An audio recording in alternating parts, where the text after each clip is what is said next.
AP మంత్రి నారాయణ పల్నాడు జిల్లాలో పర్యటించారు. పిడుగురాళ్ల పట్టణంలో ఎమ్మెల్యే ఎరపతినేని తనయుడు ఎరపతినేని నిఖిల్ పట్టణంలో డయేరియా విజృంభిస్తున్న ప్రాంతమైన లెనిన్ నగర్, మారుతి నగర్, ఎస్పీ నగర్ ప్రాంతాలను మంత్రి పర్యటించారు.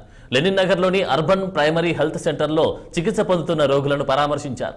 ఆ ప్రాంతంలోని మంచినీటి బోర్లను పరిశీలించి అనంతరం పట్టణంలోని ఆర్ఎండ్బి బంగ్లాలో మున్సిపల్ వైద్యాధికారులతో డయేరియాపై సమీక్షా సమావేశం నిర్వహించారు. మారుతి నగర్, లెనిన్ నగర్ ఎస్పీ కాలనీలో ఉన్న డ్రైనేజీ సరిగా లేకపోవడంతో మురికి నీరు నిలబడడం లేదని, దోమలు వృద్ధి చెందడం, అపరిశుభ్రత కారణంగానే వ్యాధి వ్యాప్తి చెందుతుందన్నారు.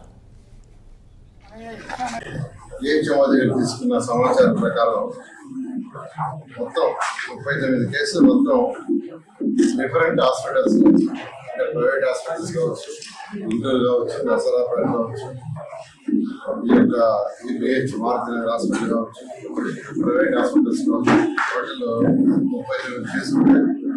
అయితే అన్ని స్టెబిలిటీగా ఉన్నాయి.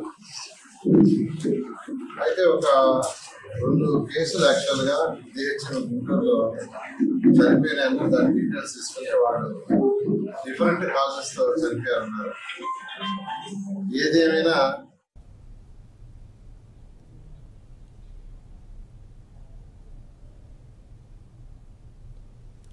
బులెటిన్